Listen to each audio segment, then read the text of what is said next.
Բարի երեկո, եթերում Սուրանկյունն է, որի հավատամքը ճշմարտացիությունն է, արդարամտությունն ու անկողմնակալությունը։ Ես Վայե Ղազարյանս ու գործընկերներս այդ չափանիշներով ենք փորձում հաղթել անօրինականությանը, ամենաթողությանն ու անհանդուրժողականությանը։ Հակառակ դեպքում չկա նպատակ, հետևաբար նաև գործունեություն։ Նույնիսկ մղձավանջային երազում չէինք պատկերացնի, որ տարվա անդրանիկ թողարկմանը ստիպված պետք է անդրադառնանք մարդու բանականությունից դուրս դաժան պատմության, որն արդեն մեկ շաբաթ ցնցել է Հայաստանը եւ ոչ միայն։ Խոսքը Գյումրիում մի ամբողջ ընտանիքի գնդակահարության մասին է։ Դրա վերաբերյալ այս օրերին շատ խոսվեց եւ կարիք չկա նորից անդրադառնալու Չիվախ Պերմյակովի ոչին վերաբերող կարծիքներին ու մեկնաբանություններին։ Առավել մտահոգիչ է, երբ փորձում են տեղի ունեցածը քաղաքականացնել, հարցը տեղափոխել ազգամիջյան հարաբերությունների դաշտ, մոռանալով հայտնի ասացվածքը «գյուղ չկա, որ շունչ չլինի» եւ չի կարելի նրանով դատել ամբողջ գյուղի մասին։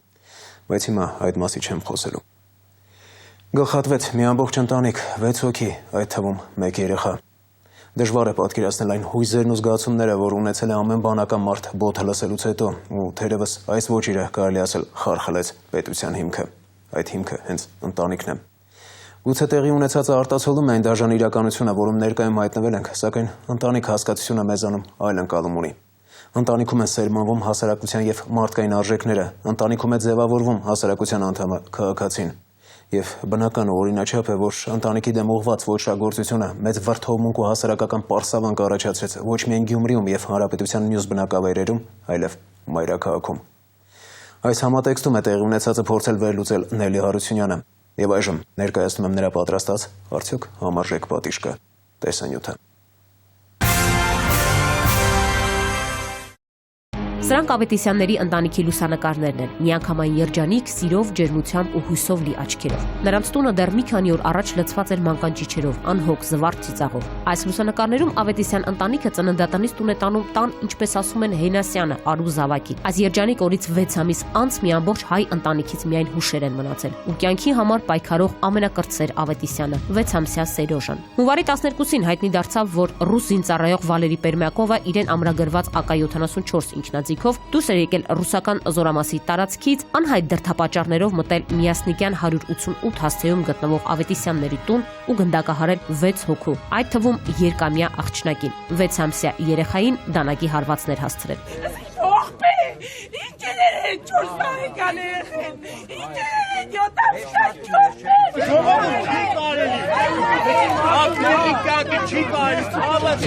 Դեպքի վայրում թողած նշաններով շատ արագ բացահայտվել է ոչրագործը, որը խոստովանել է իր հանցանքը։ Հնարավոր է մի բան, որտեղ տղան թողել է փախել է կառավարից,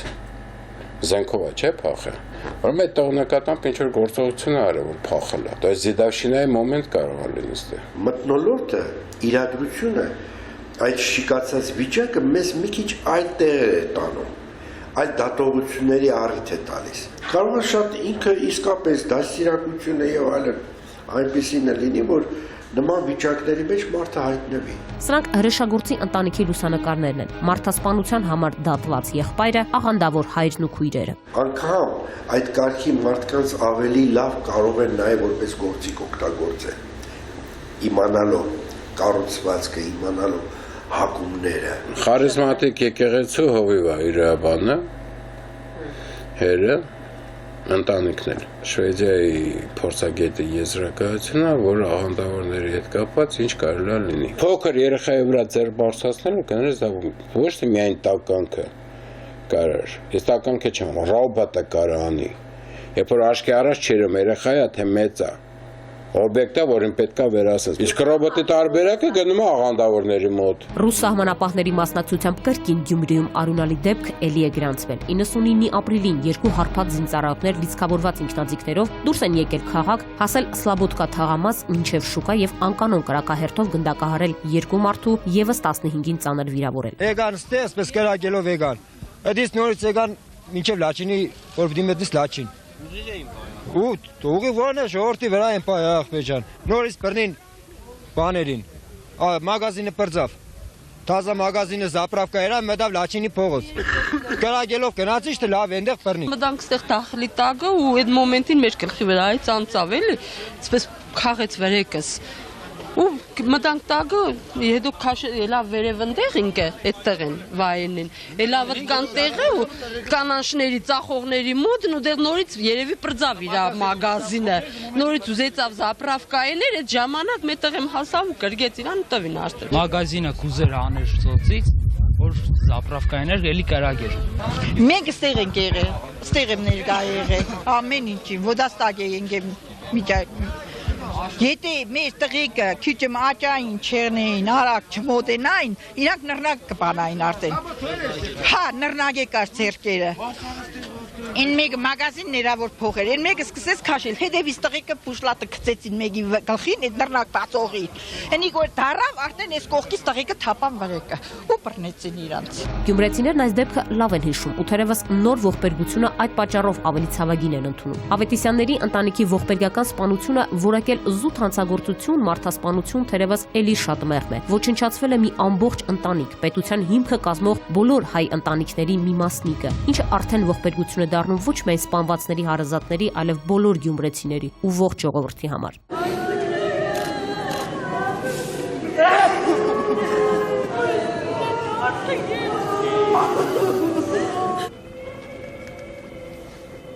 Ընտանիքը մեր ազգային այսպես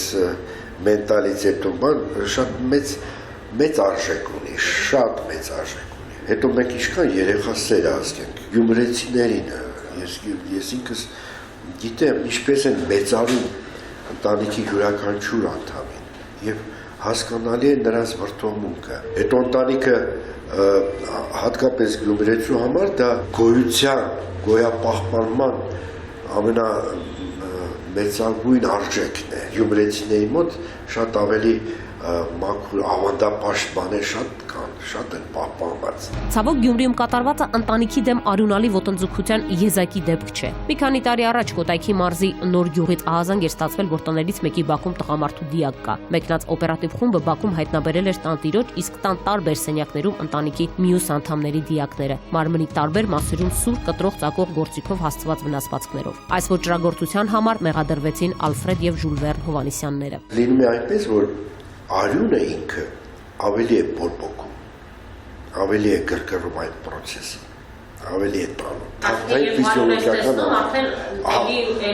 ավելի բորբոքվում ես։ Հինգշաբթի Գյումրիում հուղարկավորեցին Ավետիսյանների ընտանիքի 6 անդամներին։ Նրանց վերջին հրաժեշտ տալու էին եկել հանրապետության տարբեր քաղաքներից։ Սա յուրաքանչյուրի ողբերգությունն էր, յուրաքանչյուր ընտանիքի ցավը։ Հարվածներ էին արձակված գնդակներ ուղված յուրաքանչյուր հայի սրտին ու սրբության սրբոց ընտանիքին։ 6 ամսական Սերյոժա Ավետիսյանը բոլորովին վերջերս լույս աշխարհ եկած արդեն ստիպված է տղամարդավարի կռիվ տալ կյանքի համար։ Նա Ավետիսյանների վերջին հույսն է, որը Աստծո կամոք կհաղթահարի կյանքի համար պայքարում, հանուն սպանդի ենթարկված իր հարազատների։ Նելի Հարությունյան, Զոհրաբ Խարամյան, Սուրանկյուն։ Գյումրիում Ավետիսյանների սպանության եւ հաջորդած օրերին աշխատել է նաեւ Գագիկ Շամշյանը, ու թողարկման վերջում կներկայացնենք նրա տեսախցիկի ֆիքսացը։ 6 հոգի, այդ թվում մանկահասակ երեխա զոհգնացին մի ճիվաղի։ Սակվայեսյանը փոքրալե թոչեթանդե։ Սրա պատճառով թացը չորի հետ խառնվեց։ Եղբայրն էլ սեփական կնոջ սպանության համար է դատապարտվել, իսկ այրը եսին որ ջանդամի անդամ է։ Ունը բաղկացած էր 3 սենակից ու յուրաքանչյուր սենակում դի կար։ Իրավիճակը րոպե սրվում էր։ Անմեղ զոհերը հողին հանձնվեցին մուտանտի ծննդյան օրով։ Փորձում են ուրիշի վիշտը ծառայեցնել իրենց սեփական շահերին։ Առողջություն փոքրիկ Սերոժային։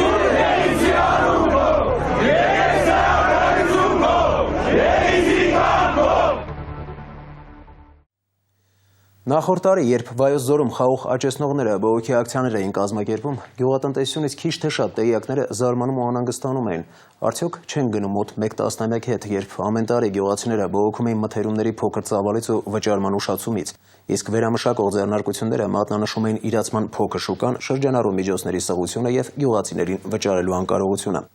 Սակայն պատկան կառույցների միջամտությունից հետո խնդիրը հարթվեց։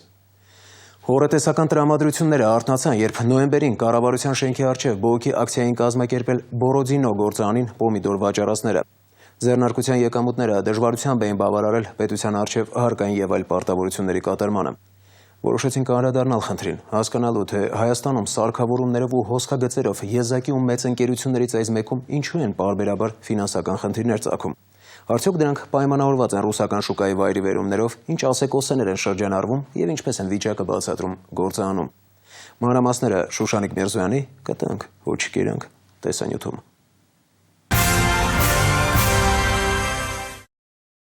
Բորոդինո վերամշակող գործարանին ամիսներ առաջ պոմիդոր մթերած ֆերմերները դեռ համբերատար սպասում են վարձատրության։ Նոյեմբերին բողոքի ակցիաներից հետո տնօրինությունը խոստացել էր մարել պարտքերը։ Կարուն ապասում, հողագործությամբ նորից պետք է զբաղվենք, նորից գումարը պետք է վերցնենք, բնենք հողի, ժամանակին պետք է տան, որ ամեն ինչ թանկանում է։ Տարբեր մարդկանց տարբեր պարտքեր կան։ Ով կարա ասի։ Այս բաղադրությամբ ինքը շատ չէ, 1,100,000 է։ Ինձ անձամբ 130,000։ 2 միլիոն։ Եթե սեփական փող ունեմ, ինչի համար բանկից անեմ այս տոկոսը։ Ֆերմերներին խնդրել են սպասել եւս մեկ ամիս։ Խոստացել են գումար հայթայթել եւ մինչեւ փետրվարի սկիզբ մարել պարտքերը։ Եթե 27-ի գումարը չվճարով 100% նորից հավաքել։ Մարդիկ պետք է հասկանան, որ եթե վստահելի գործընկեր չի, հաջորդ տարի այլևս չկարողանան այդ չտան այդ հանձնեն այդ գործարանին, բացի այդ իրենք ունեն կնքված պայմանագրեր գործարանի հետ, որտեղ կոնկրետ ֆիքսված են պայմանավորվածություններ, պարտավորվածություններ, ունեն որոշակի իրավունքներ, կարող են արդեն դիմել պայմանագրի կատարման հետ կապված, կարող են դիմել համապատասխան մարմիններին։ Դատարանով հարցել ուզում չի լինի։ Եթե այդ գումարը չեն կատարանի վճարում, կառավարությանն է պետք։ Պետք է վճարենք, չէ՞։ Դատարանին որ կառավարությունը երկու կոպեկնել վճարենք դատարանին, վերջացնենք, պրծնենք սոված նստենք։ Գյուղացիները հարևանությամբ գործող գործարանի հետ աշխատելուց չեն ցանկանում հրաժարվել, պնդում են պետական աջակցություն է պետք։ Այս գործարան մեզից երատալիս, որ աշխատի, եթե կառավարությունը կարում է, թող միջամտություն ձեռնի անի, աշխատեն գործարանը, ոչ թե տապալը։ Իմ գյուղի մեջն, իմ կողի հետն է, ես ոչ մի ծախ չեմ անում, ընդամեն կոպեկներով ես իմ ապրանքը թադարգում եմ ձեր։ Ինչով են ընդառաջ խաղացում։ Գյուղացին ոչ մի բանով չեն։ Ոչ մի բառը չկա։ Ո՞վ տվել են, ասենք, գնաք ու համար, ասենք, ոնց ուզում ես ապրի։ Դուք չեք կարող միջամտնել, իրենց ստիպել, որ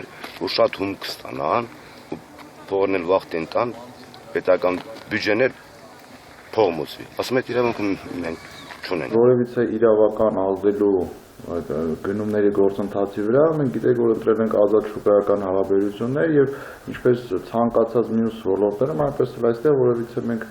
լծակ ազդեցության ուրեմն մեխանիզմներ չունենք։ Վերջին տարիներին վերամշակող ձեռնարկությունների կողմից մթերումների կազմակերպման շուրջ բողոքներ գրեթե չեն եղել։ Ուշադրության արժանի միակ ակցիան տեղի ունեցավ նախորդ տարի, երբ Վայոց ձորի խաղողագործները սպառնում էին փակել պետական նշանակության ճանապարհը, պահանջելով ավելացնել խաղողի մթերման ծավալը։ Բեր քաղաքը չեն մթերում, խաղողը մնացել է դաշտում, իրանք իրաց ուզած գինն են որոշում, ինչ ուզում էնել անում են։ Ժողովրդին այսինքն հոլիպես ֆռաստում են։ Բորոդինոյի շուրջ աղմուկը հետաքրքիր էր այն տեսանկյունից, որ այս գործարանը հաճախ ֆինանսական խնդիրներ է ունեցել։ Սննկացման եզրին է կանգնել, պարբերաբար չի կարողանում վճարել մթերումների համար, սեփականատերեր է փոխում։ Ժամանակին Բորոդինոյի արտադրանքը արտահանվում էր երկաթուղու միջոցով։ Այսօր երկաթգծերը փշով ու տատասկով են ծածկվել, որքան ավելանում են դրանք, այնքան ավելանում են գործարանի խնդիրները։ Տարին 1, 2 տարին 1, ինքը դիրեկտորը փոխել է։ Ամեն մեկը իրանցիկ լապելա, փախելա, լապե, փախելա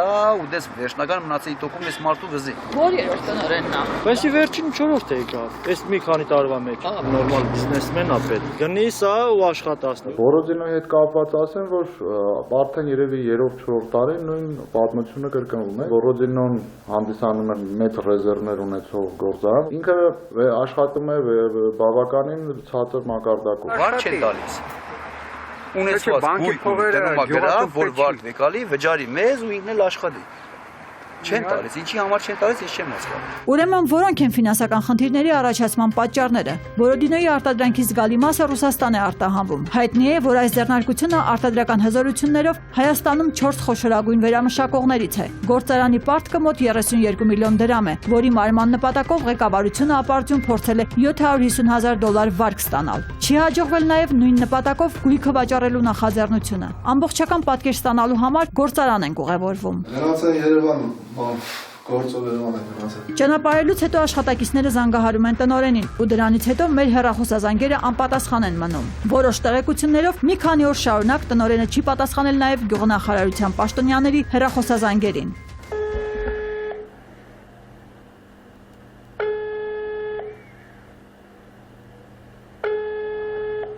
Որոշ հարցերի պատասխաններ այնուամենայնիվ Բորոդինոյի աշխատակիցներից կարողանում ենք ստանալ։ Մրցակիցները չեն խանգարում, արտադրանքի իրացումից դժգոհ չեն։ Նման կորզան չկա։ Այսօր իրանք ուզում են տապալ են, չգիտեն։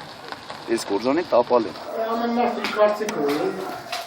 Մեկը մտածում ատից արտահայտվում է իր մտածածը, բայց իրականում չկա դասվան։ Ռուսաստանում Բորոդինոյի արտադրանքի իրացման մասին գործարանում լավատեսորեն են խոսում։ Գյուղատնտեսության փոխնախարարն էլ հավելում է, արտահանումն այնքան մեծ չէ, որ ռուսական շուկայում վայրի վերումները կարողանային ազդել դրա վրա։ Ավելին, հունվարի սկզբի տվյալով Հայաստանից Ռուսաստան արտահանումները կանոնակարգվել են, նախորդ տարվա երկրորդ կիսամյակում ծագած ֆինանսական խնդիրները լուծվում են։ Սակայն նույնիսկ այս դրական միտումները չեն թեթևացնի Բորոդինոյին բանջարեղեն մթերացների հոգսը։ Արտադրանքի վաճառքից մեծ գումարներ չեն սպասվում եւ հայտնի չէ, թե ինչ ակնկալիքով է գործարանի ղեկավարությունը պարտքերի մարման հստակ ժամկետ նշել։ Հունվարի 27-ից 28-ը։ Շուշանիկ Միրզոյան, Գառնիկ Սիրիականյան, Սուրանկյուն։ Շիրակի Վահրամաբերդ գյուղում ապրող Ստեփանյանների սոցիալապես անապահով բազմանդամ ընտանիքը առաքինի եւ բարի մարդկան շնորհիվ ամանորն անցկացրել է տաքացված տնակում առած սեղանի շուրջը մոռացած հոգս, կարիք, ցուրտ, մենություն։ Բոլոր զավակները ձգտում են դեպի գեղեցիկը, լուսավորը։ Պատահական չէ, որ երգ երաժշտություն են սիրում, դուդուկ, շեփոր եւ դհոլ նվագում։ Նաեւ այդ կերպ են ձերբազատվում տխրության մեկուսացվածության զգացումից։ Նրանց օգնելու պատրաստակամություն են հայտնել ընկերություններ ու տասնյակ մարդիկ նաև արտասահմանից, որոնք անտարբեր չեն ուրիշի անապահով վիճակի հանդեպ։ Դա նշանակում է, որ խիղճը մեզ չի լքել, ու մեր մեջ ապրող օրենքը հենց խիղճն է։ Ինչպիսի երջանկություն, որքան անշահախնդիր երջանկացնել ցանկացողներ։ Շնորհակալ ենք։ Այժմ Տաթև Մեսրոպյանի ջերմացան հոգով եւ մարմնով տեսանյութը։ Ամանորից առաջ պատմել էինք Շիրակի Վահրամաբերդ գյուղում ապրող Ստեփանյանների մասին եւ նշել, որ նրանց տնից հաճախ տխուր երաժշտության ձայն է հնչում։ Հորից զրկված այս անչափահաս տղաներն իրենց կյանքի եւ տխուր երաժշտության միջև նմանություն են տեսնում ու քանի որ չեն կարողանում արտահայտվել, փորձում են նվագելով ազատվել հոգում կուտակվածից։ Ընտանիքը օգնության կարիք ուներ ու մեր բարերարները նրանց էլ միայնակ չթողեցին։ Առաջինն արձագանքեց ազգային ժողովի падգամավոր Արագած Ախոյանը, օգնեց գումարով եւ ոչ միայն։ Ինքը շատ բարեգործ ազնվոր է։ Ուրախ եմ, որ իրեն բարությունից մեր ընտանիքին էլ բաժին հասավ։ Երևան City սուպերմարկետների ցանցի տնօրինությունն էլ դրամական օգնություն փոխանցեց, որ տոներից առաջ պարտքերը մարեն եւ նոր տարին դիմավորեն առանց հոգսերի։ Շնորհակալություն եմ հայտնում Երևան City սուպերմարկետների տնօրինությանը, մաղթում եմ նրանց հաջողություն։ Մեջլումյան եղբայրները եւ նրանց ընկերները թեև չկարողացան հասնել Վահրամաբերդ, բայց մեր միջոցով եւս դրամական օգնություն փոխանցեցին։ Շնորհակալություն եմ հայտնում, որ իմ ընտանիքի կողքին եղան։ Վեգա խանութների ցանցը դրամական օգնությունից բացի սառնարան նվիրեց։ Շնորհակալություն եմ հայտնում Վեգա խանութի տնօրինությանը, որ օգնեց ինձ սառնարանով, չունեի սառնարան, միշտ հեռուստացույցով տեսել եմ, որ անընդհատ օգնում է նման ընտանիքներին, ցանկանում եմ նրանց հաջողություն։ PC Electronics խանութների ցանցը հաշմանդամ մոր հոգսերը թեթևացնելու համար լվացքի մեքենա հատկացրեց։ PC Electronics-ի կողմից նվիրում ենք այս լվացքի մեքենան ձեզ, հույսով ենք այն կթեթևացնի ձեր մոր հոգսերը։ Իսկ VLV խանութների ցանցը գազօջախ տղաներին էլ խաղալիքներ։ Տիկին Իրինա, հորդորեք ձեր երեխաներին, որպեսզի նրանք չկորցնեն իրենց հավատը ապագայի նկատմամբ։ Կան բարերարներ, որոնք միշտ ձեր կողքին են եւ պատրաստ են իրենց օգնության ձեռքը մեկնեն ձեզ։ Զուզու ընկերության ներկայացուցիչները եւ մուլտհերոսները ոչ միայն քաղցրավենիք եւ ըմպելիքներ, այլև գումար։ Հուսով ենք, որ այսուհետև ձեր կյանքը բարելավի, թող Աստծո կամքով միշտ ուրախ լինեք ձեր երեխաների հետ միասին։ Բարի Սամարացի մսամթերքի արտադրամասը նվերներից բացի նաև մեծ քանակությամբ մսամթերք հատկացրեց, որը բաժին հասավ նաև Ստեփանյանների հարևաններին։ Սորտնությունը միշտ ձեր ընտանիքից անպակաս լինի եւ այս առատությունը, որ գծվեց ձեր ընտանիքում, թող երբեք էլ չպակասի։ Իսկ այսի մեր փոքրիկին ենք նվիրում։ Տուկասա մսամթերքի արտադրամասը համեղ արտադրատեսակներից էր ուղարկել, իսկ շնորհակալական խոսքը ցանկացավ հայտնել Տիգրանը, որը մսամթերք շատ է սիրում։ Անչափ շնորհակալ եմ բոլորից ու երբեք չեմ մոռանա։ Կարփի Վահան Թեքեյանի անվան դպրոցի մանկավարժներն, աշակերտներն ու նրանց ծնողները եւ գյուղապետ Կարո Բաղդասարյանը մեծ քանակությամբ սննդամթերք, նվերներ եւ գումար էին բերել։ Ավելին գյուղապետն անգամ բարերարների համար էր հյուրասիրություն կազմակերպել։ Թող Աստծո հովանավորությունը միշտ պահապան լինի բարի գործ կատարողների առաքելությանը։ Եվրասիա միջազգային համալսարանը ոչ միայն մեծաքանակ օգնություն փոխանցեց, այլև գիտխորհրդի որոշմամբ ընտանիքի ավագ դուստրը կարող է անվճար ուսանել այդ համալսարանում։ Հավատացեք, որ մեծ ալիք առաջացավ ուսանողների եւ աշակերտների շրջանում, բոլորը հանդես եկան բարեսրտությամբ, ինչով կարող են օգտակար լինել այդ ընտանիքին, ով ինչպես կարող էր իր վերաբերմունքը ցուցաբերեց։ Ընտանիքի համար անհրաժեշտ պարագաներ մենք փոխանցում ենք ձեր միջոցով։ Երևանի բժշկական համալսարանի Հերացու անվան ավագ դպրոցի աշակերտները բարեգործական միջոցառում էին անցկացրել եւ ստացված հասույթը փոխանցեցին այս ընտանիքին։ Ստացված հասույթը մենք որոշել ենք փոխանցել հենց այս ընտանիքին, ինչպես նաեւ փոքրիկ ամանորյա փաթեթ ամանորյա տոներին ընթառաջ։ Իմացեք, որ հանձինս մեզ դուք ունեք շատ լավ ընկերներ։ Դեռ միջև մեր տեղ հասնելը Ստեփանյաններին վառելափայտ էր հասցրել Ախուրյանի Էլցանցի տնօրեն Կարո Կարապետյանը, հետո էլ Ալավերդից Օսիպովների ընտանիքը։ Չունեինք վառելափայտ, երեխաները սառում էին, շնորհակալ եմ։ Հաղորդումից անմիջապես հետո արձագանքեց Musicland խանութի տնօրինությունը եւ տղաներին կիթառ, դուդուկ, դհոլներ, այլ նվերներ ու սննդամթերք փոխանցեց։ Դհոլահար Ջոնի Հովանիսյանը եւս դհոլ նվիրեց։ Օգնություններին միացավ նաեւ երգչուհի Լիլուն։ Տղաներն այս անգամ էլ ուրախությունից էին հուզվել։ Շնորհակալություն ենք հայտնի գործիքներին համար, երբեք այսպես նվեր չենք ստացել։ Դրանից հետո միշտ ուրախ երաժշտություն եք տեղակելու։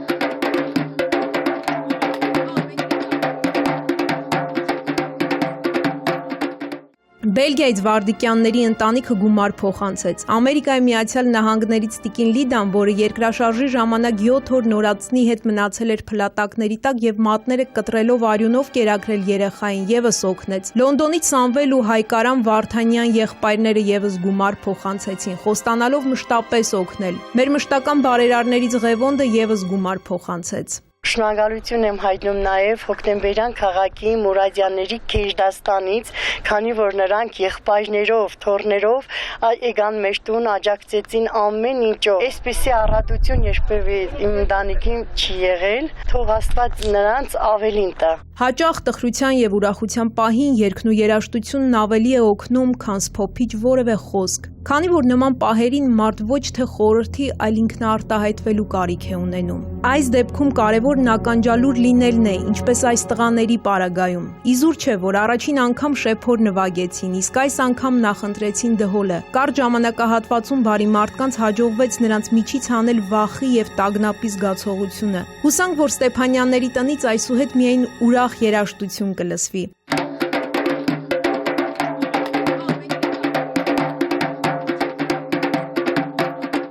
Տաթև Մեսրոպյան, Զոհրաբ Քարամյան, Սուրանկյուն։ Թողարկման երկրորդ հատվածում դիտեք։ Գումարը հավաքել եք, որ մի օր ինֆարկտը դեռ տպա, գործում է սրտի անհետաձգելի վիրահատությունների կամ ինչպես ասում են սուր ինֆարկտների պարագայում։ Պահանջում են, որ իրենք մտցվեն այս ծրագրի մեջ։ Աշխատավայրում վատ էր զգացել եւ գործընկերները շտապօգնության մեքենայով հասցրել էին։ Խաղում Անդրանիկ։ Հետազոտությունները վկայում էին սուր ինֆարկտի մասին։ Արդյոք հնարավոր կլինի սուր ինֆարկտով հիվանդին շտապ հասցնել հիվանդանոց։ Ես նենց գներ են, ոչ մեկն էլ թող գլուխ չկվեր։ Հաճախ անհնար է լինում կյանքը փրկելը։ Մեռած վիճակով։ Տեսնում եք, ես գիտեի, որ դուք տենց էլ ասել եք։ Ոչ թե խնամի ծանոթ բարեկամ ունեցողներն ու գումարի մի մասը բժշկին վճարողները։ Եթե ունենանք խնդիր հարկական, մենք կարող ենք կրկնակի անալիզ անել։ Ինչ փող կտա։ Եկեք օգնեք, էլի։ Պրոֆեսիոնալներ, որոնց համար մուրացկանությունը, ինչպես ասում են, փեշակ է։ Առաջ օրը եղել է 20-25 հազար։ Չեն էլ թաքցնում, որ կա աշխատանք, բայց մուրալն ավելի շահեկան է։ Ուզենաք գործ ունենալ։ Գործ հավաքարը։ Մուրացկանների շրջանում լուրջ մրցակցություն կա։ Այդ տարածքներում դրել, ասենք, թաղի խուժաններից մեկը։ Ամենաազդեցիկը երեխայով մայրերը կամ տատիկներն են։ Մեծ մասը իրանք երեխան չի։ Տարբեր օրերի տարբեր երեխաներ են լինում։ Մի փոքր արաղ են խմցնում կամ ասենք դիմիտրոլ են տալիս։ Երեխաները երբեք ցուցմունք չեն տալիս ծնողների դեմ։ Անպատասխանատվացով կենթարկվում պատասխանատվության։ Վերջինին զրկել են ծնողական իրավունքից։ Աղջիկը չէր ուզում պոռնիկություն անել, ստիպած մուրացիկություններ անում։ Տատն ու մայրը չափազանց ագրեսիվ են իրենց պահում։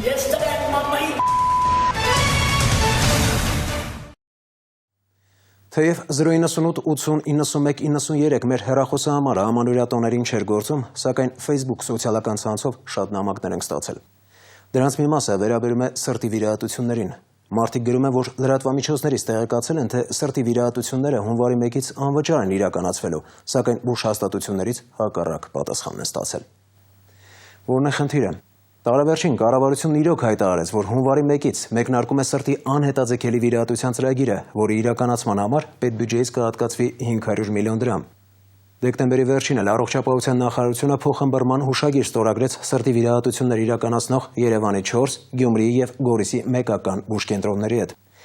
Այդուհանդերձ որևէ մեկը չի հայտարարել, որ ծրագիրը վերաբերում է սրտի բոլոր վիրահատություններին։ Սրա մասին է վկայում նաեւ անվանումը սրտի անհետաձգելի վիրահատության ծրագիր։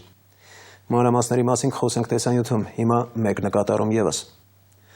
Փորձը ցույց է տալիս, որ նման ծրագրերում կոռուպցիոն ռիսկերն ամբողջությամբ բացառել հնարավոր չէ, այնպես որ կարծում եմ ոլորտի պատասխանատուները պետք է գործի դնեն նաև վերահսկողական բոլոր լծակները, ռիսկերը, դրանց հետևանք քաղաքացիների արդարացի հնարավոր դժգոհությունները նվազեցնելու համար։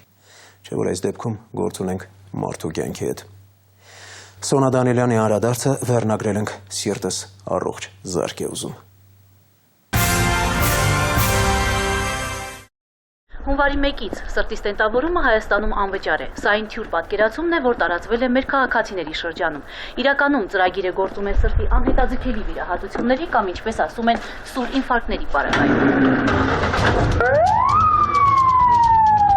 Պետպատվերով սրտի ստենտավորում իրականացնող հաստատություններում քաղաքացիների հոսքը տարեսկզբից չի դադարում։ Պատճառը նոր մեկնարկած ծրագրին իրազեկվածության պակասն է։ Այս քաղաքացին եւս ունենալով սրտի ստենտավորման անհրաժեշտություն եւ կարծելով, թե ծրագիրը վերաբերում է բոլոր հիվանդներին, դիմել էր Էրեբունի բժշկական կենտրոն ստենտավորվելու։ Այսօր առավոտյան էլ ասենք, որ հիվանդանոցի պատրաստում կա, ասենք բժշկի հետ հանդիպելու ցույց տվեցին, ես sense եմ հասկացել, որ ոչ դեղապաստենդեր տեղադրվում է բոլոր պետական ասենք պատվերով։ Այս 10-12 օրերի ընթացքում մեզ անընդհատ դիմում են քաղաքացիներ եւ պահանջում են, որ իրենք մտցվեն այս ծրագրի մեջ։ Հանրապետության գլխավոր սրտաբանը ստեղծված իրավիճակում տեսնում է նաեւ լրատվամիջոցների մեղքը։ Նաեւ մեդիա միջոցները ունեն ինչ որ նաեւ պատասխանատվության զգացում այստեղ եւ նաեւ թերացել են, որովհետեւ հեռուստատեսության մասնավորապես հաղորդում էր, որ գնում է այսպիսի ծրագիր եւ այլ, բայց հստակ չի տեղեկացում, որ սա չի վերաբերում բոլոր Իվան այդ ծրագրում առայժմ ընդգրկվում են սրտամկանի եւ ինֆարկտի ծանր տիպով հիվանդները, այսինքն ժողովրդական լեզվով ասած ապշիրնի ինֆարկտները։ Պետության ծրագիրը ընդգրկում է իր մեջ մեկ ոչ դեղապատ ստենտ, ընդ որում դա դրվում է սուր ինֆարկտի դեպքում, երբ հիվանդը տեղափոխվում է շտապ օգնությունով եւ արդեն նա ունի EKG-ի փոփոխություն։ Ծրագրի մեկնարկից ընդամենը 15 օր է անցել, բայց սուր ինֆարկտով հոսպիտալացված 47 հիվանդ արդեն անվճար ստենտավորվել է։ Նորք Մարաշ բժշկական կենտրոնում 8-ը։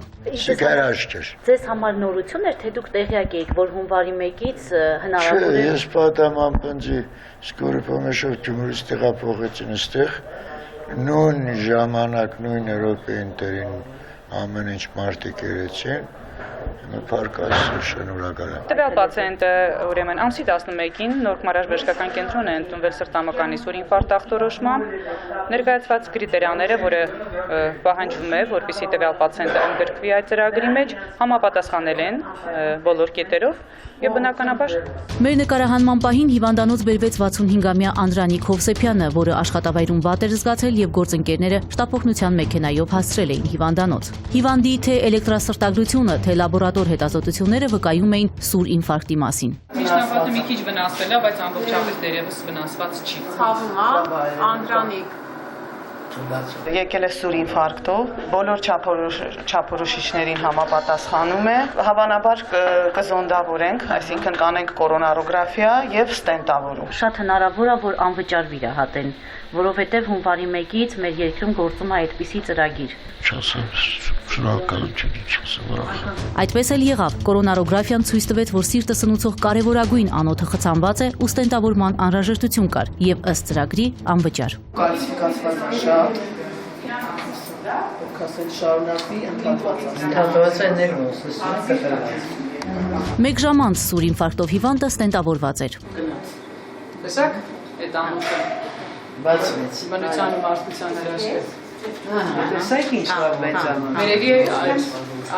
ներածած ամաթեմատիկներ խոսում։ Հիմա այստեղ է ստենք կոչված երևում է, որն ասում։ Քաղաքացի սպանակի տեսքով ծերևս մի քիչ։ Այսքան։ Էրեբունի բժշկական կենտրոնում էլ 15 օրում անվճար ստենտավորվել էր 18 հիվանդ, եւս 5-ին առաջարկվել էր ընդգրկվել ծրագիր, սակայն մեկն ընդհանրապես հրաժարվել էր որևէ միջամտությունից, մյուսները նախընտրել էին դեղապատ ստենտավորում, որը վճարովի է։ Վարդենիսից եկած այս քաղաքացին անվճար ստենտավորվածներից է։ Մտքովս չի անցել, որ պետք է իմ հետ կատարվի, ինչ որ օգնեն ինձ սենց լինի։ Կունենայիք հնարավորություն, եթե պետք պատվերություն լիներ։ Չէ։ Ես այնց գներ են, ոչ մեկն էլ թողել լուրջ կվա չեն կարան։ 1.900.000 ես միլիոներից եմ խոսում։ Ասած զգուն եղեք ժողովուրդ, գումարը հավաքեք, որ մի օր ինֆարկտը ձեր դուր տփա, այդ 4 միլիոն, 3 միլիոն տնեք ձեր ջեբետակ, թե չէ գիզուրակալը։ Դե հիմա հակառակն են խոսանք էլի։ Սենց ներկայացնում է, խնդրեմ, եղավ, սենց հա։ Հիմա տեսեք, դուք ասում եք, բայց դուք ձեր դիագնոզը եղել է անկայուն ստենոկարդիա, դուք ոչ ստաբիլ ստենոկարդիայով եք եկել, այդ ախտորոշման, դուք սրտամկանի սուր ինֆարկտով չեք եկել, հասկանում եք, բայց մեռած վիճակով դե տեսնում եք, ես գիտեի, որ դուք տենց էլ ասելու եք։ Ես հասկանում եմ նաև մտահոգությունները եւ բնակչության դժգոհությունը որոշ առումով, սակայն ես կրկնում եմ, քանի որ ֆինանսական հնարավորությունները պետության սահմանափակ են, մենք ընդգրկել ենք այս տեսակի ինֆարկտների խումբը, որովհետև այս տեսակի ինֆարկտները ունեն ամենաբարձր մահացությունը եւ բարդությունների ռիսկը։ Այս ծրագրով նախատեսված է բուժել ավելի քան 600 հիվանդի անվճար ստենտավորմամբ, իսկ արդյոք բոլոր դեպքերում հնարավոր կլինի սուր ինֆարկտով հիվանդին շտապ հասցնել հիվանդանոց, դժվար է ասել։ Արդյոք նպատակահարմար չէր լինի անվճար ստենտավորել նախաինֆարկտային փուլում, հաշվի առնելով, որ սուր ինֆարկտի պարագայում հաճախ անհնար է լինում կյանքը փրկելը։ Իհարկե, ընդունում եմ, որ պրոֆիլակտիկան շատ ավելի առաջնային է, ընդհանրապես առողջապահությունը, առողջություն պահելու մեջ առաջնայինը պրոֆիլակտիկան է։ Ծրագրի հեղինակները հուսով են, որ հաջորդ տարիներին կկարողանան ընդլայնել շահառուների ցուցակը ֆինանսների ավելացման դեպքում։ Մտահոգող եւս մեկ հանգամանք։ Ով է բացառելու, որ ծրագիրը ընդգրկվեն բացառապես նշված չափորոշիչներին համապատասխանող հիվանդները, այլ ոչ թե խնամի ծանոթ բարեկամ ունեցողներն ու գումարի մի մասը բժշկին վճարողները։ Ինչպես պատասխանատուներն են պնդում, հաշվի են առել նաեւ այս հանգամանքները եւ փորձել բացառել կոռուպցիոն ռիսկերը։ Այնինչ որ ձեզ է մտահոգել է նաև մեզ եւ առողջապահության նախարարությունը ստեղծել է հատուկ աշխատանքային խումբ, յուրաքանչյուր շաբաթը տեղում այցեր է կատարվում եւ տեղում տեսնում են եւ հիվանդության պատմագիրը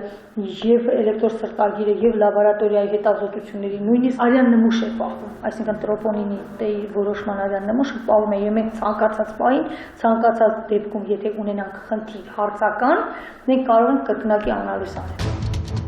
Վիճակագրությունը փաստում է, սրտի կաթվածների ընդհանուր թվի 2/3-ը սուր կամ ծանր դեպքերն են, որոնց պատճառով միայն անցյալ տարի մահացել է 2300 մարդ։ Հիվանդությունն ի դեպ երիտասարդացման միտում ունի։ Սոնա Դանիելյան, Գառնիկ Սիրեկանյան, Սուրանկյուն։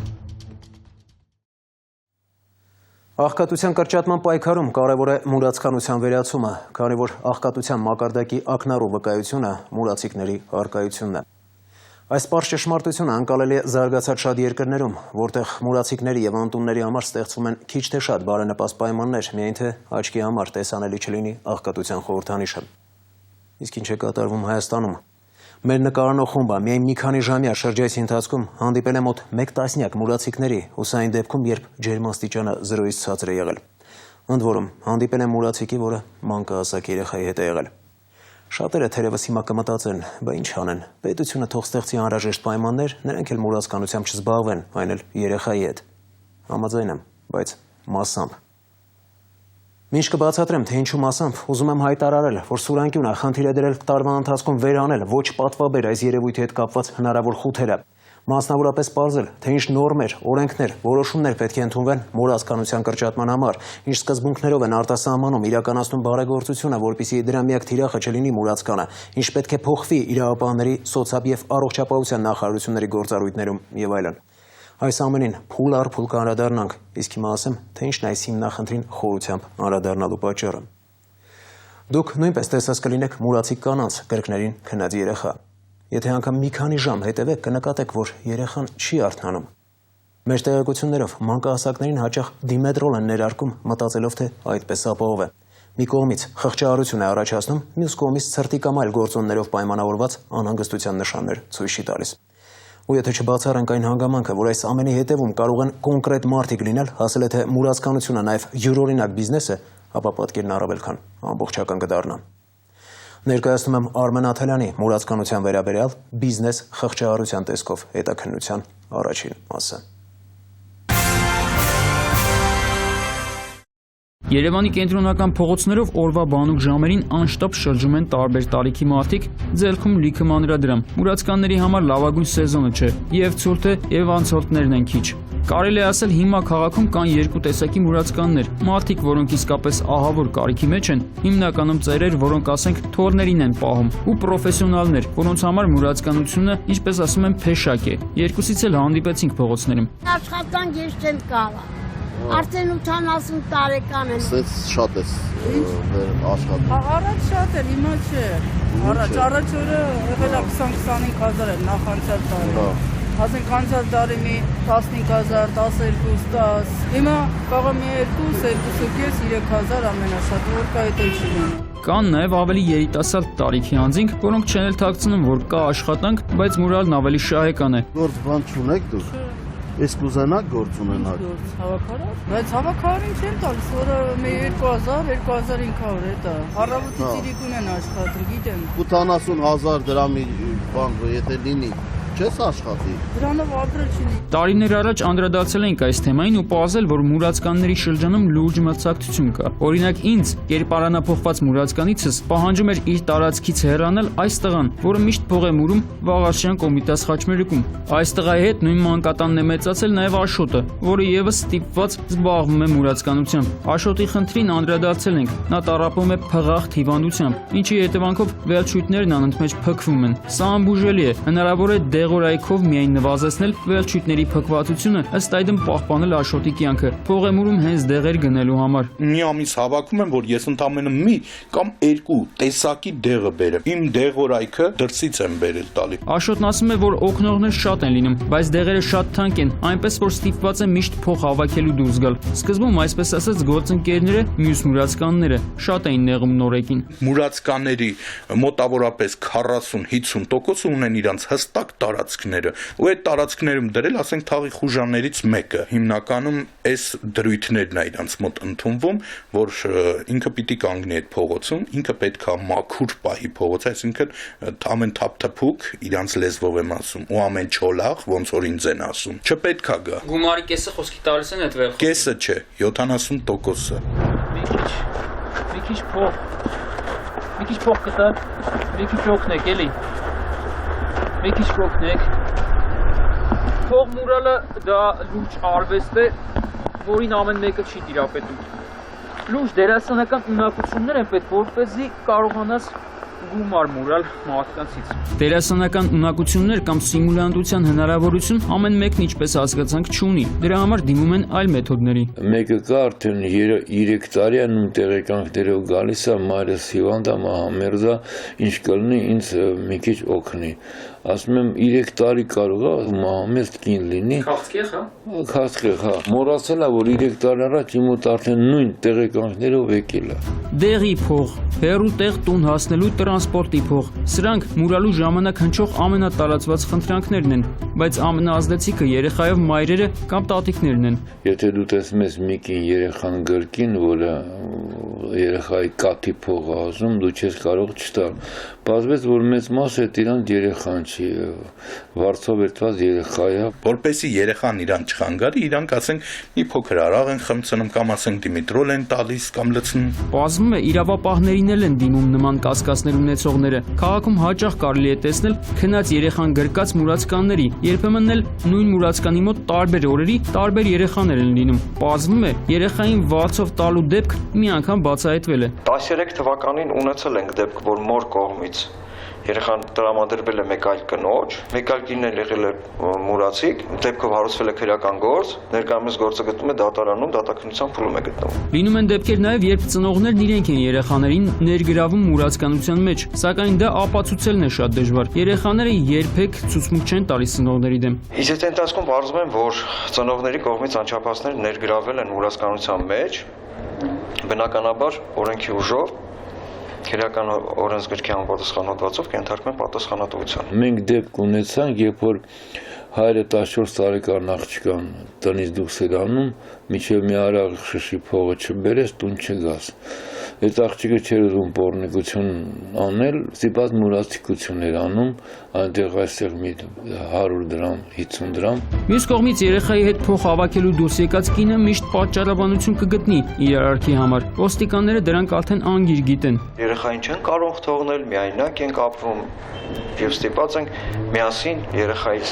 հետ միասին դուրս գալ փողոց, երեխան փող չի հավաքում, ընդամենը մենք ենք փող խնդրում, հավաքում։ Նպատակը դա է, որ երեխան ծնողի հետ չլինի փող մուրալու ժամանակ։ Մեկը կար երեխաները իբր բանն ասի տանենք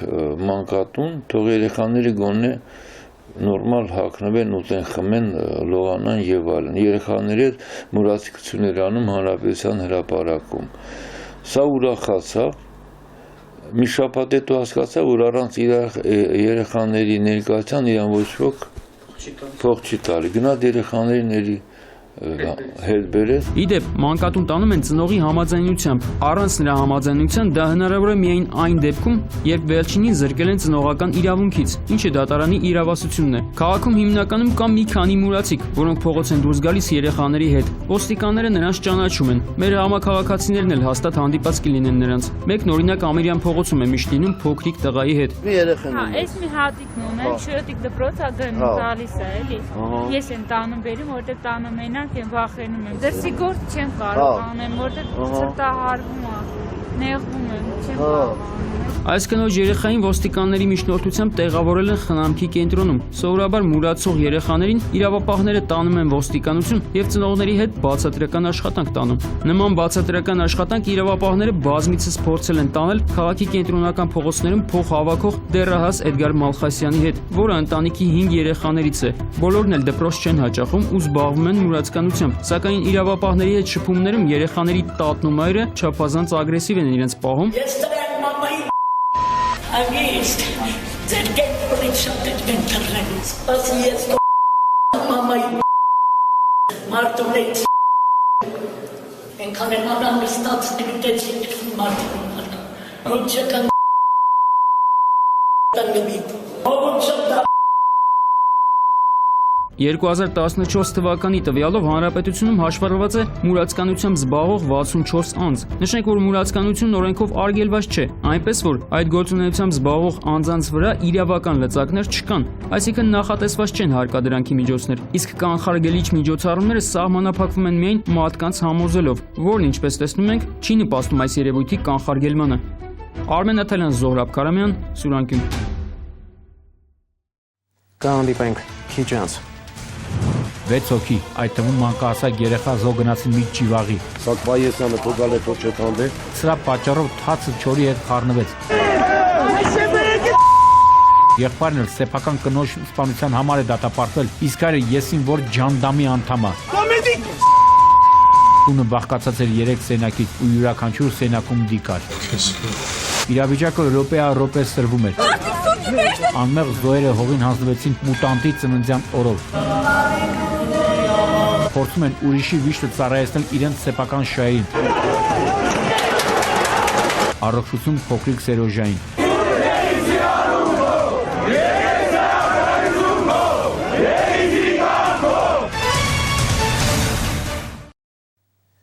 Ինչպես նշեցի հաղորդման սկզբում, վերջին էջում ներկայացնելու ենք այն ամենը, ինչը ֆիքսել է Շամշյանի տեսախցիկը հանրապետությունը ցնցած ողբերգությունից։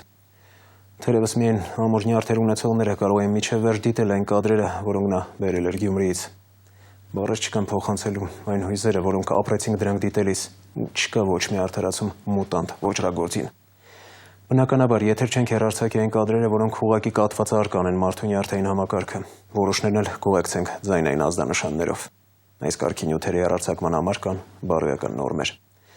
Անկեղծ ասած դժվար է որևէ բան այս առնչությամբ ավելացնել եւ Շամշյանը նույնպես հակիրճ կլինի։ Այս տեսանյութում կներկայացնենք նաեւ եթերից Սուրանկյան շուրջ 3 շաբաթյա բացակայության ընթացքում տեղի ունեցած պատահարների մի մասը։ Ինչու մի մասը, քանի որ ինքներդ եք հասկանում, թե քանի պատահար տեղի ունեցած կլինի այս ընթացքում։ Այսօր կներկայացնենք հատկապես տոնական օրերի պատահարները։ Սկսած կալանավոր տեղափոխող Թբիլիսի շրջվելով, ինչը այդ օրերին լայն արձագանք գտավ ու մարդիկ մտածում էին, թե իրականում ամեն ինչ արվել է, որ կալանավորը փախուստի դիմի, վերջացրած Երևան-Էջմիածին ճանապարհի ողբերգական ավտովթարով, որը խլեց 3 երիտասարդի կյանք։ Իսկ ճանաչիների անգործության հետևանքով առաջացած մերկասառույցի պատճառը ավտովթարների դեպքերը, ինչպես գիտեք, տասնյակ են։ Գյումրիի դեպքերը, ինչպես նաև անցած 3 շաբաթվա քրեական քրոնիկոնի դժբախտ պատահարների ու ավտովթարների մի մասը Գագիկ Շամշյանի տարին լավ չսկսեցինք տեսանյութում։ Ժողովուրդ ջան, Գյումրիում տեղի ունեցածի եւ ի նշան գյումրեցի մեր քույրերի եւ եղբայրների հետ համերաշխության այս տեսանյութում, ինչպես նշեց Վայե Ղազարյանը, զերծ կմնամ ավելորդ մեկնաբանություններից, սակայն այդ վիժվածքի արածի հետևանքները կներկայացնեմ քիչ անց։ Հիմա անցնեմ մեր ճանշինների հարգարժան, մեծապատիվ ղեկավարների համար խիստ անդուր թեմային։ Համոզված եմ, որ այս մի քանի շաբաթում նրանք մի քանի տարով ծերացան, ծանրութեթև անելով, թե կներկայացնեմ իրենց տարածքներում տեղի ունեցած պատահարները։ Ճիշտ են ասում էլի, մահվան սպասումը մահից սարսափելի է։ Բարև ձեզ, Կոտայքի ճանշին։ Կբացատրեք, խնդրեմ, թե ինչով եք զբաղված հունվարի 2-ին ժամը 18:30-ի սահմաններում, որ չեք զգացել հավեսով ցուրտը եւ չեք նկատել, որ Երևան-Սևան ավտոճանապարհի 42-րդ կիլոմետրին մի թմբլիկ սառույց է կապել։ Գուցե տաքուկ սենակներում փորձում եք հետ գալ ամանորյա խրախճանքից կամ շարունակում եք այն։ Գիտեք, որ այս Volkswagen-ի 31-ի Շկոդայի եւ BMW-ի վարորդներն ու ուղևորները նույնպես ուզում էին հավեսով նշել նոր տարին, որ տարին լավ ընթանա։ Սարածա ոչ աղեն լծե, ոչ ավազեն լծե։ Բայց ստացվեց, որ Կոտայքի ճանշինը վայիս եղավ նրանց ուրախությանը, ու միայն հավաքվածների ասելով չէ, որ պետք է ճանապարհների անմխիթար վիճակի մասին պատկերացում կազմենք։ Ինքներդ եք տեսնում, թե ինչ մերկասառույց է պատած, ու երևի թե այդ ուրախ օրով այս տխուր վիճակում հայտնվածները գնան ու մոմ վառեն, որ հաջողվեց խուսափել զոհերից։ Այնպես որ մի ընկճվեք, տարին այնքան էլ վատ չի սկսել։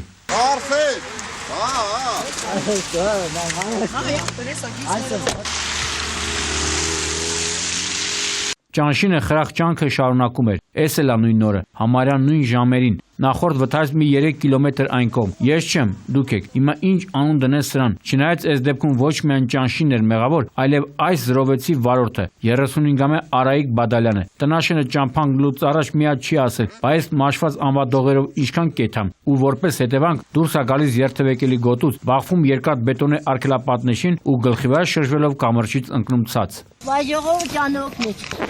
Մեջը մարդ կա մնացած։ Չեղաներ ենք։ Այ բալաջան կաման ձեր արագություն երկի է տա, իրեկի մեր երեխեքից մեկին կաման ձեն, հələ արագությունը մաչին կերևա։ Եկա ու մի անգամ մեզ չրեց ու իջավ։ Այսպեսի մինիմ տեղում։ Մարդ կա տուժել է ինչ որ մեկը։ Մեկը չէ, մեկի մեկը զոհեր բաներ։ Չէ, հրաշք, հələ դու տես բան տեսիր, հրաշք։ Մարմնական կա, հա։ Մի հոգի Միատ երեխա է։ Այ Արայիկ ջան, չէր մտածում, որ վերջն էլ էս պիտի լիներ։ Տարական մաթեմատիկա է, մաշված անվադողեր, գումարած ճանշինի անգործություն, հավասար կամրջից ցած։ Բայց վերևը Աստված կա։ Վարորդի 11-ամյա դուստրը թեպետ մարմնական վնասվածքներով տեղափոխվեց հիվանդանոց, սակայն մեր տեղեկություններով նրա կյանքին վտանգ չի սպառնում։ Սաղած թեքե շուռա եկե դզվել է։ Հետքերը ուր է պասի։ Էլ հետ կմնա ձունը փակել է հետքը։ Մեքենա շահագործման, այս մեզ անվադողով շահագործման յետակա չի։ Սա քաչալա, նայ, եսա, նայ։ Հլստենայ։ Մի հատ վարձարցակ պրատեկներ չկավ էլ, հլստենայ։ Այս մեկը դանից բեյթար է,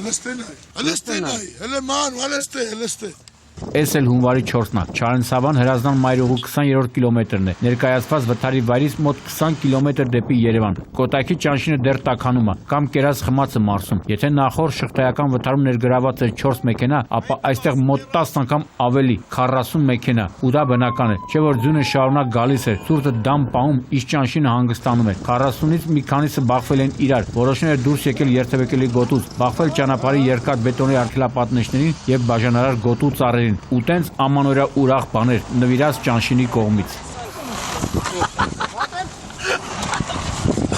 Դու ենքան շատ է վթարները որ։ Սառածը, ճամփեն սառածը, նայ, հայլիա։ Սառածը, որ մի քիչ կամբաց քշեն հետևից չկան խփեն, вообще դոշտի գտի։ Բայց դե որ աղ լցեն։ Աղը վախտին լցեն, սես չէ։ Խմիովը պատասխան տալու սրա համար։ Սա իրանք, օ։ Ի տարբերություն ճանշինի աշխատակիցների, այն խեղճ ճանապարհային ոստիկաններն էլ այսպես էին մարսում նախորդ օրերի կերածը, ու ոչ միայն նրանք, այլև հետաքննիչները, որոնք մեկը մյուսի ուսին գլուխները դրած հոնգուր լացում են, թե չեն հասցնում սպասարկել այդ մայրուղու բոլոր վթարները, եւ ստիպված ձմեռվա բուքին սառնամանիքին 11 համարներով են մի տեղից մյուսը գնում։ Յա հլա մի րոպե, ոնց որ ավետի ստացանք, հա։ Այո, վերջապես հետ եկան կերած խմացից ու մայրուղի դուրս եկան մեր փառապաշտ ճանշինի աշխատակիցները։ Ստեղ են ասում. «Դու սրտին մխիթարանք»։ Էս ղեկ նոր գալի, վթարն նման նոր է գալի։ Հե՞։ Ու որպեսի չստացվի, թե էս ինչ են ընկել Կոտայքի ճանշինի հետևից, տեղափոխվենք մոտ 300 կիլոմետր այն կողմ, Սյունիքի մարզ, Սիսիանի կողմերը գտնվող Զանգեր կոչվող հատված, բայց մինչ այդ խոսքը փոխանցենք մարզպետ Սուրիկ Խաչատրյանին, ով այս պատկերն արձանագրելուց մոտ 1 ամիս առաջ անդրադառնալով ձմեռվան ճանշինի նախապատրաստական աշխատանքին հայտարարում էր. Կա իրենց հիմնարկը, չէ, եւ կա այն բարձր գոտիներում այն ձնառատ տարածքները։ Ուրեմն հիմա հեսա որ սկսվեց, ես իրանց տեղափոխելու եմ իրանց հիմնարկով նեղ, որպեսզի քշել։ Ամենաճիշտը դա է երևի։ Դրա համար ես ասում ձեզ մի օր կհրավիրեմ, որ գաք տեսնեք իրենց հիմնարկում չեն հերթապահում, այն բարձր տարածքներում, որտեղ ձյունը շատ է։ Հարց չկա, պարոն մարզպետ, ուժը տեղն է, եռանդն ու ավյունը տեղն է, բայց դե պատկերը չի փոխում։ 1 տասնյակից ավելի մեքենա ոչ մի կերպ չէին կարողանում հաղթարել մի թիքյա այս դիքը։ Տեսնում եք, թե ինչպես է մի մեքենա կողաշրջվել, ու եթե դա լիներ մի քանի մետր այն կողմ, ապա ոչ թե կկողաշրջվեր, այլ կգահավիժեր ձորը։ Այնպես որ պետք է հետամուտ լինել խոստումներին եւ ապացուցել, որ ոչ թե խոսքով, այլ գործով պետք է ապացուցել։ Չէ, լավ է։ Այս ոնց որ մայրաքաղաքը հանգստանում է, հա, ու տպավորություն է ստեղծում, թե ամանորի օրերին մարզից մարզ եմ երթևեկել։ Չէ, ժողովուրդ ջան, արանքները հասրել եմ նաև մայրաքաղաքը տնտղել։ Ու հիմա խոսում Երևանում տեղի ունեցած մի ավտովթարի մասին, որի լուրը լսելուց հետո կինոների եւ դետեկտիվ գրքերի տակ մնացած արկածախնդիրները սոցցանցերում համարում են նախապես պլանավորված եւ լավ իրականացված գործողություն։ Շիրազ Մազմանյան փողոցների խաչմերուկում բախվել են այս Վիլիսն ու Սուզուկին։ Ու քանի որ Վիլիսը նախատեսված է կալանավորներ տեղափոխելու համար, մերօրյա պուարոններն ու մեգրեները մտածել են, թե էտա հաստատ մեջը կալանավոր է եղել ու նրան փախցելու նպատակով էլ կազմակերպվել է այս վթարը։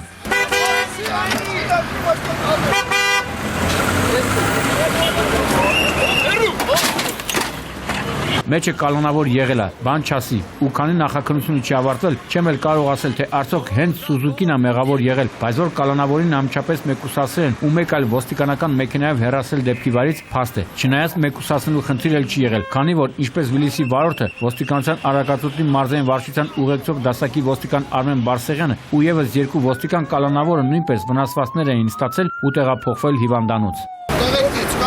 Մեկը մնա, եթե աղբերնես դու մնաս մեքենայի մոտ, երեխեքից բանիցով պետքա թողնեմ։ Բարեբախտաբար վիրավորների կյանքին վտանգ չի սպառնում ու գործն այժմ քննում է հատուկ քննչական ծառայությունը, սակայն այս դեպքը եւս մեկ անգամ վկայեց, որ սոցցանցերում ապա տեղեկատվություն տարածողների պակաս չկա։ Ասենք կարող է մի տհասի ուղեղի մի բան փչի, բռնի աղմաղ մի գրառում կամ այն ոնց են ասում ստատուս անի ու վերջ, դե ոստիկանություն, ջաները դյուղեք ու օրերով հերքեք այդ աղմախությունը, բան չասի։ Սոցցանցը ազատ խոսքի եւ մտքի անստաման ազատության, մանկուց եկած բարդություններից ձերբազատման լավ դեղամիջոց է, բայց տարական պատասխանատվությունը հաստատ չի խանգարի։ Նույն օրը դեկտեմբերի 28-ին սկալալազություն արեցի Տիգրան Մեծ պողոտայի 29 շենքի տանիք ու հասկացաք, թե ինչ նպատակով։ Այրվում էր մի իսկական շենքի տանիք, չնայած որ մենք այնտեղ գտնվելով չենք կարողանում հասնել օջախին։ Ամեն 10 րոպեն մեկ հրշեջներ էին ժամանում, բայց նրանց գործն էլ գործ չի։ Տեսնում եք, թե որտեղ է հասել սանդուղքը ու 2 հոգի ինչքան մոտ էր մեզ գտնվում։ Միշտ մտածել եմ, որ այս մարդիկ պիտի իրոք պատրաստված լինեն, որովհետև ոչ միայն պիտի կարողանան հրդեհ մարել, այլև չտառապեն տարատեսակ ֆոբիաներով, այս դեպքում բարսության վախից։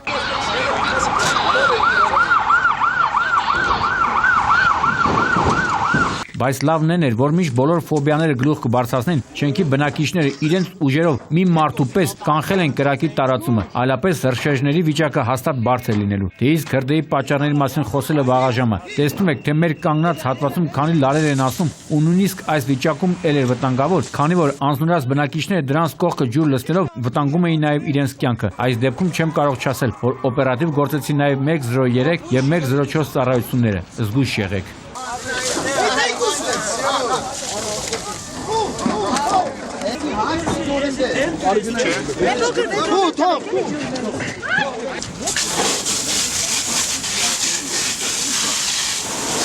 Առհասարակ պատահարներով ամենահարուստ տոնական օրը հունվարի 2-ն է եւ ինչպես նշեցի քիչ առաջ հասրել են ոչ միայն մի քանի մարզում լինել, այլև մայրաքաղաքում։ Երբ զանգարեցին ասելով թե շուտ հասի Շանտ ռեստորանի մոտ հերթական կինոնը, չէի պատկերացնի, որ այդ կինոն կարող է նաեւ կիսաֆանտաստիկ ժանրի լինել։ Մի էս Mercedes-ի վիճակն ու դիրքը նայեք։ Ասա արդարա, այս հարցին պետք է պատասխանի արդարադատության նախարարության կապիտան Դավիթ Կնյազյանը, հենց որն էլ եղել է տարօրինակ դիրքում հայտնված այս մեքենայի ղեկին։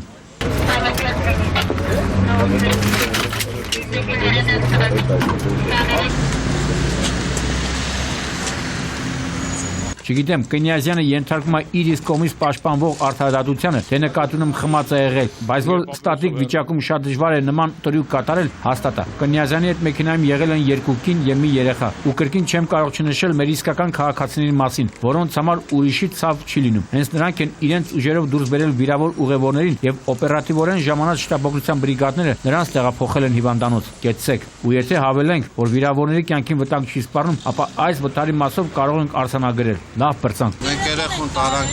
հիվանդանոց։ Լավ էր ուզում իր արևին պրծնել նաև այս ճիվաղը, որը չգիտես ինչու Դավիթաշենում Տիգրան Պետրոսյան փողոցում Յաշիկի մասնակցության վթարի հանգուցալուծման գործառույթը վերցել էր իր վրա։ Այս վթարում մեղավոր միանշանակ Յաշիկն էր, որը դուրս էր եկել երթևեկելի գոտուց ու բախվել Սամանդ Մագնիշի տաքսին, որից հետո հարվածել այս Mercedes-ին։ Յաշիկի վարորդը 50-ամյա Ռոբերտ Գալոյանը տեղափոխվել էր հիվանդանոց։ Ու խիստ կասկածներ ունեմ, որ այս ճիվաղը հենց նրա թասիբն էր ուզում պայել։ Ումից պայել, ինչի պայել, հասկանալի չի։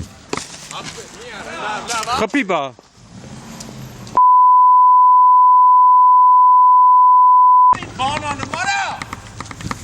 Տոմ մեկ մոտենում ու մունաթեր գալիս ճանապարհային ոստիկանների վրա։ Մեկ Իրան անհոդաբաց նախադասություններ ասում, բայց երբ փորձեց անմեղսունակությունը իմ մասով արտահայտել, չդիմացա։ Տեսնում եք, թե ոնց է առուստ կտրածը փախուսի դիմում։ Տեսնես տարական դաստիարակություն չստացածը ոնց է թաղում նայելու հասարակակիցների աչքերին։ Բա տղայել մինչև վերջ գնայր, այդ ձեռքիդ բռնած փետեր, պլաստմասեր, երկաթեր, ինչ էր չջոգեցի, գործադրեր, չնայած ում ինչ եմ ասում։ Իդեպ մի ուշագրավ փաստ էլ ինձ համար արձանագրեցի։ Պարզվում է, թանկարժեք Յաշիկի վարորդը աշխատում Հայաստանի էլեկտրացանցերում, փաստորեն այնտեղ լավ հավեսով վարձատրում են, բայց ինչու են ուզում էլեկտրաէներգիայի սակագինը բարձրացնել։ Հա, հասկացա, երևի Յաշիկի տեղը Մայբախ քշելու համար։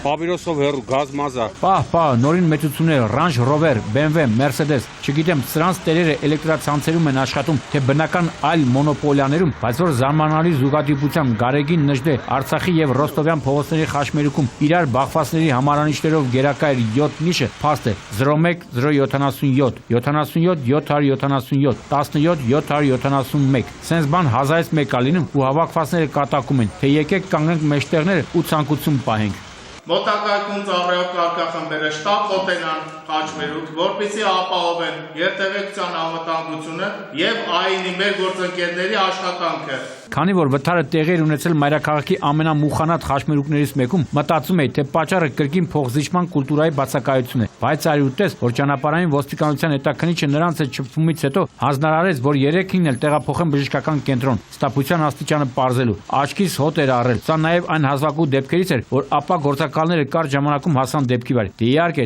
թանկ հաճախորդներին առանձնահատուկ սպասարկում։ Իսկ ժամեր անց պարզվեց, որ վարորդներից մեկը ստացել է մարմնական վնասվածքներ եւ տեղափոխվել է հիվանդանոց։ Եվ հետաքննիչի գործողությունները դադարեցվեցին ու դեպքի վրա ժամանեց մեծ քննիչը։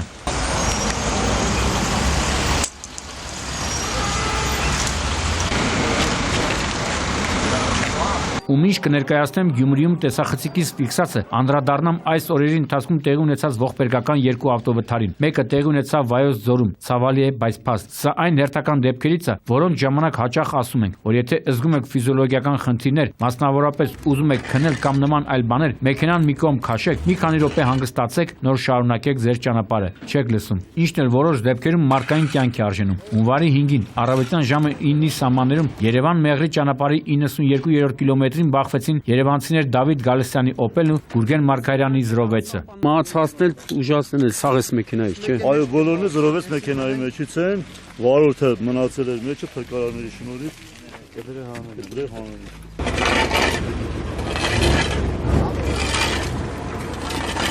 Զրովեցի վարորդն ու նրա 3 ուղևորները, այդ թվում 5-ամյա տղան, քաղաքացիների եւ հրշեջ փրկարարների օգնությամբ դուրս են բերվել մեքենայից ու օպերատիվորեն ժամանած շտաբօգնության բրիգադը նրանց տեղափոխեց հիվանդանոց։ Փրկարարները միայն հատուկ տեխնիկայի գործադրմամբ են կարողացել դուրս բերել Զրովեցի 4-րդ ուղևոր 45-ամյա Հասմիկ Մարգարյանի դին։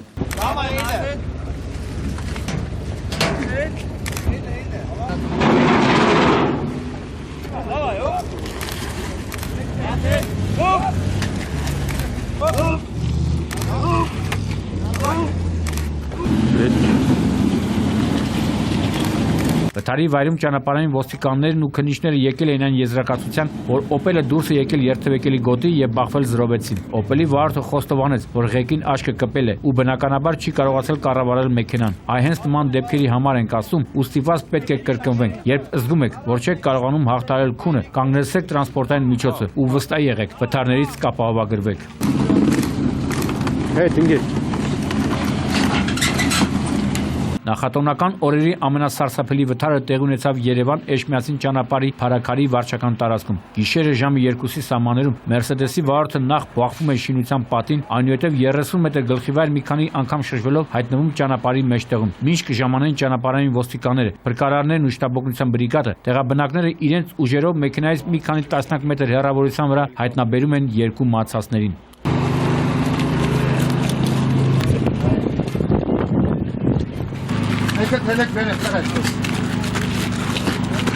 Ում ինչ կպարզեին նրանց ինքնությունը, պատի մոտ փրկարարներն ու բժիշկները փրկարար ծառայության պետի տեղակալ Արման Սոլակյանի գլխավորությամբ հայտնաբերում են 3-րդ մահացածին, իսկ հիմա ամենասարսափելին։ Առավոտյան պարզվեց մահացածների ինքնությունը՝ 25-ամյա Սարգիս Դադաշյան, 23-ամյա Պողոս Թուսանյան եւ Ստեփան Գոմցյան, որի տարիքը ճշտվում էր։ Փաստորեն վթարը խլեց 3 երիտասարդի կյանք։ Մինչ քննչական մարմինը պարզում է, թե ով է նրանցից մեքենան վարել, չնայած դա էական էլ չի։ Փաստն այն է, որ ոստիկանությունը օպերատիվ տեղեկություն էր ստացել, որ մեքենան վարվել է մեծ արագությամբ, ինչը ֆիքսել է նաև Փարաքարի ճանապարհին տեղադրված արագաչափ սարքը։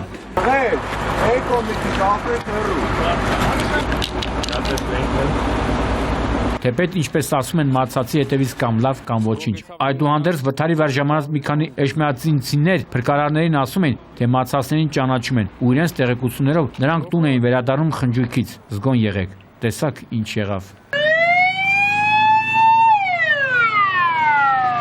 Իսկ հիմա անդրադառնամ Հայաստանը ցնցած ողբերգությանը։ 6 հոգի, այդ թվում մանկահասակ երեխա զոհգնացին մի ճիվաղի, որի դեմքին նայելով անգամ սիրտդ խառնում է։ Մի տականք, որը ինչպես շատերն են նշել, չի կարող ազգություն ունենալ, ու ցավալին եւ սարսափելին է, որ սրա պատճառով թացը չորի հետ խառնվեց։ Այս տահակը երևի պատկերացում էլ չի ունեցել ընտանիք հասկացության մասին, չնայած ինչ եմ ասում, պտուղը ծառից հեռու չի ընկնում։ Հաշվի առնելով այն հանգամանքը, որ եղբայրն էլ սեփական կնոջ սպանության համար է դատապարտվել, իսկ այրը եսին որ ջանդամի անդամ է։ Շատ բաներ կարելի է այս դեպքի մասին ասել, սակայն ինչ էլ ասեմ, այդ վիժվածքի արարքը միևնույն է, չի կարող ստանալ անհրաժեշտ գնահատական։ Այդ իսկ պատճառով հակիրճ ներկայացնում այն ամենը, ինչ ֆիքսել եմ սպանության եւ դրան հաջորդած օրերին, եւ այսպես օր առաջին։ Տեղեկատվություն, թե Գյումրիի Թուրքի մայլակոչվող թաղամասի Միասնիկյան փողոցի 188 տանը 6 դիակ է հայտնաբերվել։ Սկզբում հարևաններն ու բարեկամները մտածել են, թե շմոր գազից է, սակայն երբ բարեկամու ազանքով տուն է ժամանել շտաբօգնության բրիգադը, մի պահ չեն հավատացել իրենց տեսածին։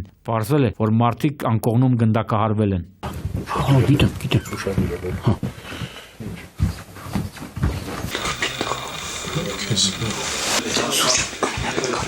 Շատ դժվարությամբ էի մուտք գործել Ավետիսյանների տուն, որտեղ քննչական գործողություններ էին կատարվում, ահավոր տեսարան էր։ Տունը բաղկացած էր 3 սենակից ու յուրաքանչյուր սենակում դի կար։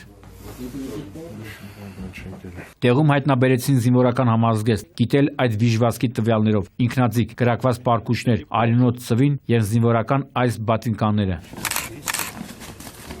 Սակվայեսանը թողալ է թոչեթանդե, հələ թոչեթանդե։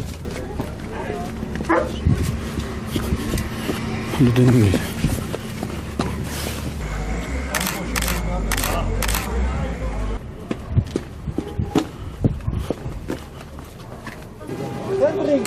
Հաստատ։ Դու էլ մեր պես առած։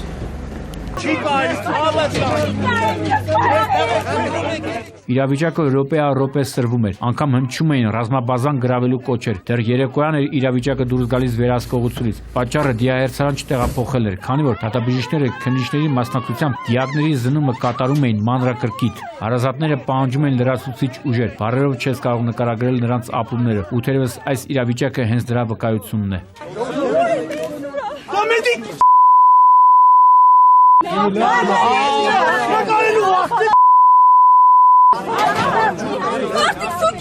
Ի վերջո դիերը տեղափոխեցին, սակայն վիշտը մնաց։ Հաջորդ օրը հոգեհանգստյան արարողություններ։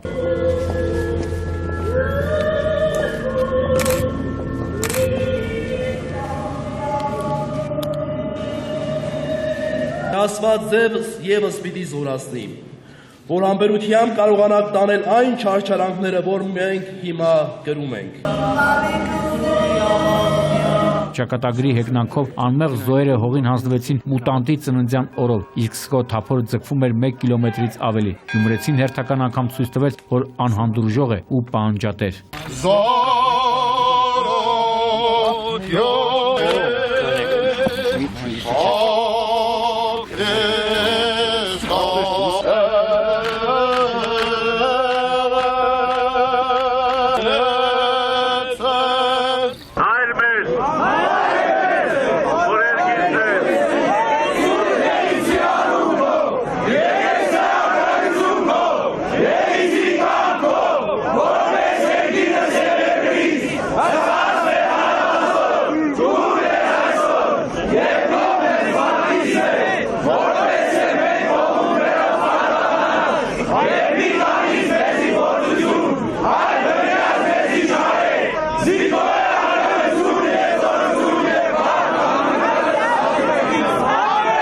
Ցավոք նման դեպքերում, երբ թացը չորի հետ խառնվում է, տեղի են ունենում նաև անհասկանալի բաներ։ Միշտ լինում են պատեհապաշտներ, ովքեր փորձում են ուրիշի վիշտը ծառայեցնել իրենց սեփական շահերին։ Այս կադրերը արված են Գյումրիում, Շարլ Ազնավուրի անվան հրապարակում, որտեղ գտնվում է նաև Ռուսաստանի հյուպատոսության շենքը։ Անհասկանալի ուժեր փորձում են արհեստականորեն սրել իրավիճակը, հային հայի դեմ հանելով, անգամ չհանդարտանալով Շիրակի թեմի առաջնորդ մեծ հեղինակություն վայելող Միքայել եպիսկոպոս Աճապահյանի հանդուրժողական կոչերից։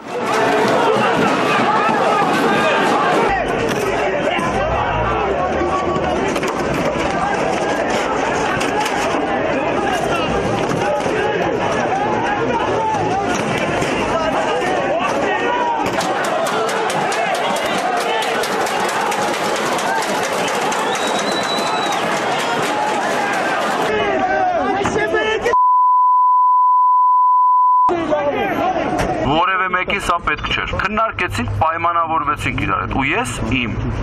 ասած ցանկացած խոսք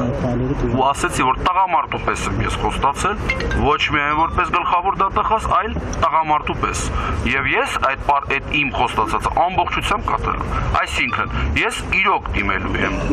Ռուսաստանի գլխավոր դատախազին։ Ինչ պատիժ էլ ստանա Ստահակը, միևնույն է, Աստծո դատաստանից ավելի հզոր պատիժ չի կարող լինել։ Իսկ դա անխուսափելի է։ Առողջություն փոքրիկ Սերոժային,